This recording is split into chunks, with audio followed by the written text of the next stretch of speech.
Terima kasih pemirsa, Anda masih menyaksikan Etalase Indonesia semuanya ada. Aduh, karena emang semuanya ada nih pemirsa. Pada kesempatan kali ini, karena kemarin tuh kita sempat memperingati Hari Kanker. Iya, bener banget. Dan untuk pembahasan kali ini kita sudah kedatangan narasumber yang sangat luar biasa, tampan yang sudah ada di tengah-tengah kita. Mari kita sapa terlebih dahulu. Selamat datang dokter. Ya, halo. Iya, akhirnya kita berjumpa lagi. Tapi untuk kesempatan kali ini nih pemirsa, kita akan bahas terkait penyakit kanker. Mungkin ini juga merupakan salah satu penyakit yang berbahaya sekali di Indonesia ya. Iya, banyak orang takut gitu ya kalau ngomongin kanker gitu. Bener banget. Oke, mungkin untuk para pemirsa di rumah juga nih yang masih awam terkait kanker ini boleh dijelasin dok. Kira-kira untuk penyakit kanker ini sebenarnya apa sih maknanya? Sebenarnya kalau kanker itu sendiri mungkin bahasa umumnya kanker ya. Bahasa yang kita kenal itu kan kanker. Jadi kanker itu adalah pertumbuhan sel yang tidak normal yang bisa mengganggu fungsi organ tertentu. Ya tergantung dia bertumbuhnya di sebelah mana gitu. Jadi atau sebutannya kalau di kita itu adalah sel ganas. Ya, atau tumor ganas. Iya, betul. Jadi kanker itu adalah salah satu bagian dari tumor. Tumor itu kan ada yang jinak, ada yang ganas. Nah, yang ganas ini adalah sebutannya kanker kalau di masyarakat umum gitu. Nah, kanker sendiri itu kan ya itu si pertumbuhan sel yang tidak normal gitu, yang seharusnya dia tidak tumbuh, dia malah tumbuh. Nah, karena pertumbuhan dia ini jadi mengganggu kerja organ yang tersebut gitu. Menghambat lah ya. Iya. Ini berarti korelasi dong ya antara kanker dengan tumor. Oh iya, sangat berhubungan sekali gitu. Kanker itu bagian dari tumor. Iya, tumor itu kan sebenarnya adalah benjolan. Benjolan itu apapun benjolannya sebutannya sebenarnya adalah tumor. Kita digigit nyamuk, bentol itu juga sebutannya tumor. Iya. Iya. Oke, itu mungkin lebih ke arah yang lebih ringan kali. Iya, betul. Jadi ada tumor jinak, ada tumor ganas. Nah, tumor ganas ini yang biasanya kita sebut sebagai kanker. Gitu. Jadi ya dia karena tumbuh dia akan seperti benjolan gitu. Ya. Oh, jadi seperti itu pemirsa. Antara kanker dan tumor itu sangat berkorelasi Iya. ya. Ini merupakan salah satu penyakit juga ya, bukan karena dua macam penyakit bukan. Berbeda. Satu kesatuan lah ya. Satu kesatuan, betul. Oke. Ngomong-ngomong tentang kanker nih dok, aku kan sering banget nemuin banyak kasus kanker dan kemarin-kemarin juga pemerintah kan lagi menggalakkan program untuk cara pencegahan kanker, untuk memberantas kanker itu sendiri gitu ya, sampai menjalin kerja sama-sama universitas di luar negeri dan lain sebagainya. Nah, sebetulnya penyakit kanker ini seberbahaya dan sematikan apa gitu dok? Sebenarnya dari tahun ke tahun itu kasus kanker semakin meningkat dan juga prevalensi kematiannya juga semakin tinggi dari tahun ke tahun, semakin meningkat. Makanya pemerintah juga semakin gencar untuk promosikan untuk sebagai penanggulangan kanker gitu. Jadi memang kanker itu salah satu penyakit yang cukup berbahaya atau mematikan karena biasanya karena kan ada stadium-stadiumnya ya atau stage-stage-nya. Nah, biasanya mulai kerasa itu ketika sudah end stage, sudah stage akhir gitu loh. Ketika dia sudah kemana-mana, sel kankernya baru biasanya orang merasakan gejala keluhan yang cukup lumayan berat sehingga dia baru akan berobat. Gitu, makanya kebanyakan faktor kematiannya tinggi karena telat dideteksi dan juga telat untuk diobati. Sebetulnya kalau misalkan masih tahap awal, cepat kita tahu, cepat diobati, sebenarnya tidak akan semematikan itu. Tadi juga dokter sempat menyinggung bahwasannya kanker ini tuh ada kayak stadium-stadiumnya ya. Iya, dan betul. setahu saya juga banyak banget sih jenis kanker atau macam-macam kanker ini. Iya. Ini dokter bisa paparkan apa aja sih jenis dari kanker itu sendiri dan mungkin stadiumnya sendiri itu dari level apa dulu sampai ke apa yang paling parah itu dok? Oke. Jadi kalau misalkan jenis-jenis kanker itu sebenarnya kembali lagi tergantung si sel kankernya ini berkembang di organ apa. Yang paling banyak, yang paling sering, paling banyak di dunia dan paling banyak di Indonesia terutama ini paling banyak adalah kanker payudara. Yang kedua kanker serviks, baru kanker paru-paru.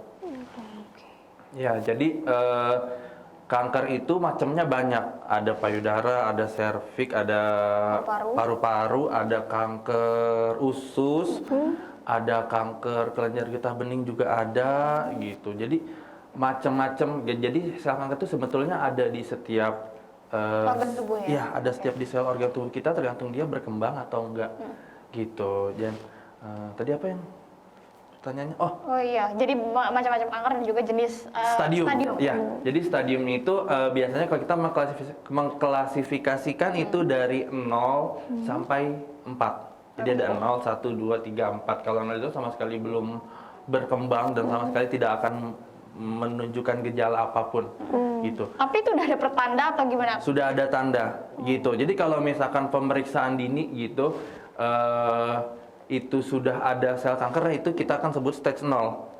Dan itu tidak ada gejala keluhan dan tetap harus diobati. Berarti ini berbeda ya antara stadium 0 dan juga orang-orang yang sehat, mungkin ini berbeda? Berbeda. Oh, berbeda. Gitu. Jadi stadium 0 itu sudah mulai tumbuh. Tapi benar-benar baru awal tumbuh dan itu tidak ada keluhan, sama sekali tidak ada keluhan. Kalau stadium 1, dia itu sel kankernya masih kecil dan tidak bermetastase kemana-mana. Masih di tempat itu aja. Jadi kalau misalkan contohnya kanker payudara stage 1, dia masih di payudaranya aja, gitu. Stage 2 juga begitu, masih di tempat itu tapi sudah cukup besar. Nah kalau stage 3 dan stage 4, itu dia sudah menyebar kemana-mana.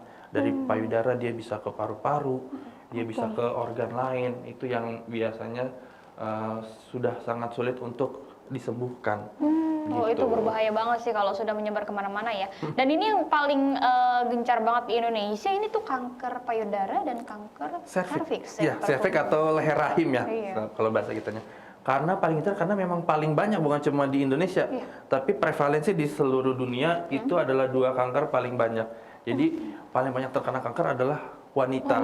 Iya, karena kan organ itu hanya dimiliki oleh wanita saja.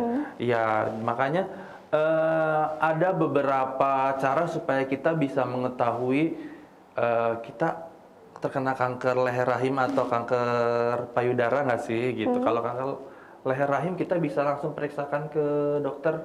Ya, ada pemeriksaan namanya pap smear. Ya, kalau setahu aku juga itu pemeriksaannya juga sudah gratis, semuanya bisa memeriksakan, tidak perlu harus bayar gitu. Dan kalau untuk payudara sendiri itu kita bisa lakukan sadari. Sadari itu adalah periksa payudara sendiri. Iya, jadi untuk para ibu-ibu, enggak cuma ibu-ibu sih, anak-anak muda juga gitu, kita bisa melakukan periksa payudara sendiri.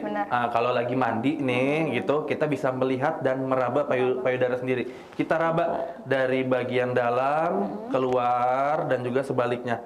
Kalau merasa sudah ada benjolan, kok ada benjolan kecil aja, langsung periksakan. Gitu. Ya, yang namanya benjolan kembali lagi bisa jinak, bisa ganas. Yang kita takutkan yang ganas itu. Gitu. Oke, tadi kan sudah bahas juga ya terkait entah itu kanker serviks, entah itu kanker payudara dan yang lainnya. Ini sebenarnya yang menjadi penyebab kanker itu apa sih, Dok? Kok bisa jadi timbul kanker? Iya, jadi kan pertama sel kanker itu sebenarnya sudah ada. Ya tergantung dia berkembang atau enggak. Yang biasanya membuat dia berkembang itu adalah zat-zat karsinogenik. Biasanya paling sering ditemukan adalah di zat-zat kimia, bahan-bahan kimia itu paling sering. Terus karena keturunan juga bisa gitu. Jadi sangat penting untuk menerapkan pola hidup sehat. Apa itu pola hidup sehat? Jadi jauhi bahan-bahan kimia. Makan makanan yang mengandung bahan kimia itu kan makanan-makanan olahan ya. Junk food juga. Ya, junk food. Olahan itu kan termasuk kayak misalkan daging yang sudah diolah, mungkin kayak sosis atau ya pokoknya makanan-makanan kemasan kita sebutnya. Itu rentan sekali tinggi zat karsinogenik. Dan juga kalau untuk makanan ya, makanan yang dibakar di suhu tinggi dan di api langsung. Itu sate gitu-gitu mungkin ya sejenisnya, Dok, ikan bakar. Iya, apalagi kalau sampai yang item-itemnya itu. Nah, itu tinggi zat karsinogenik gitu. Ternyata banyak ya faktornya, Karisa. Dan satu lagi adalah rokok ya. Nomor 3 paling tertinggi itu setelah payudara dan kanker leher rahim itu adalah paru-paru. Karena orang hampir semua ngerokok, baik perempuan dan laki-laki.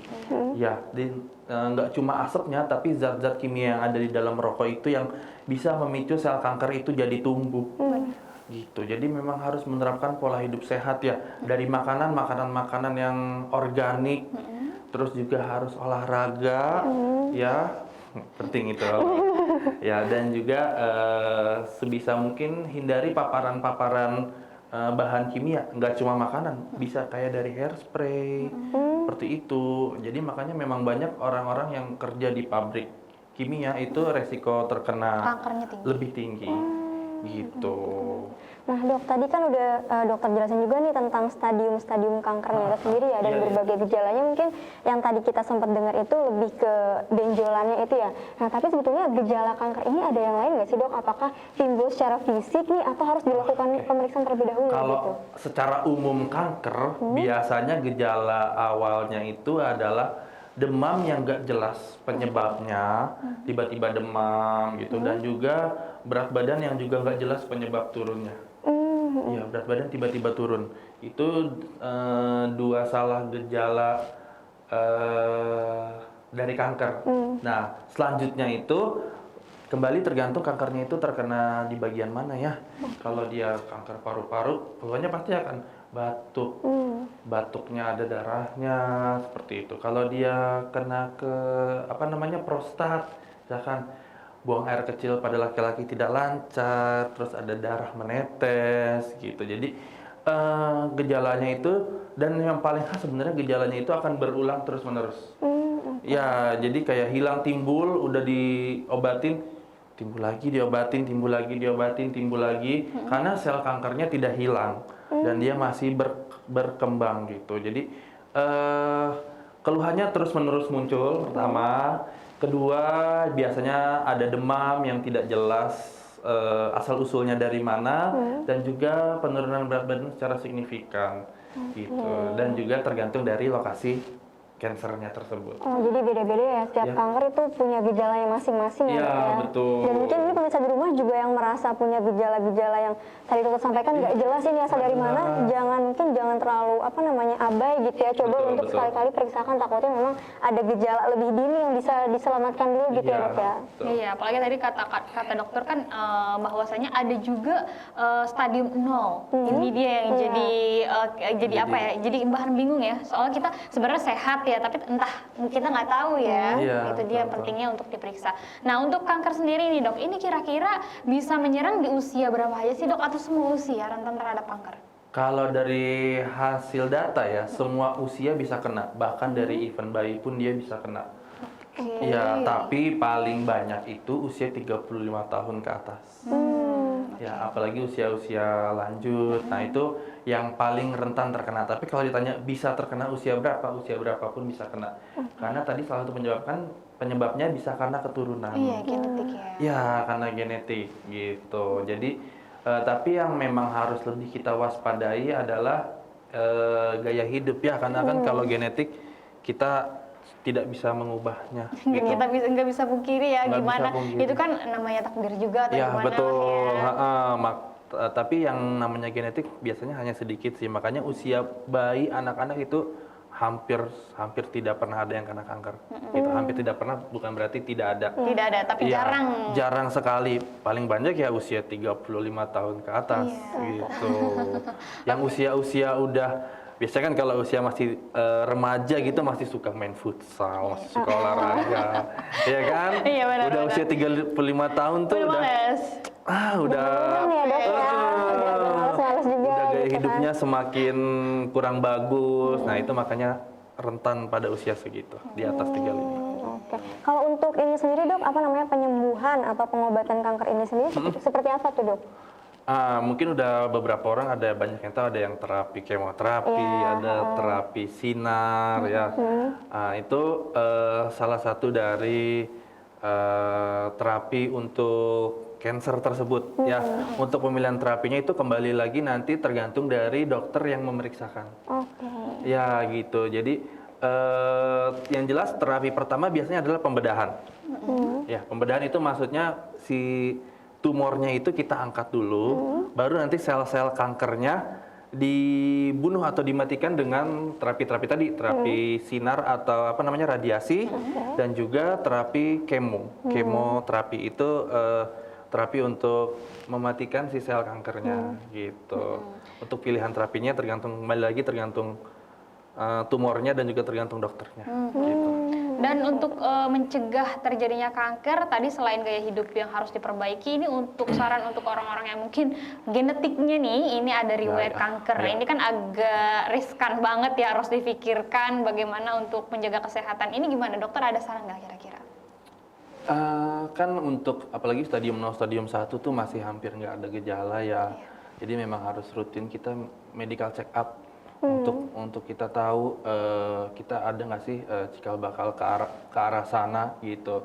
Tapi selain dari itu yang harus kita lakukan setiap hari adalah gaya hidup sehatnya tersebut gitu. Pilih-pilihlah makanan-makanan yang sehat, yang organik, terutama ya jangan yang udah banyak bahan kimianya, bahan pengawetnya gitu. Terus hindari paparan-paparan bahan kimia, jadi selalu pakai masker gitu. Apalagi kan udah dari kemarin ya, semenjak pandemi kita alhamdulillahnya Indonesia ini salah satu termasuk orang yang masih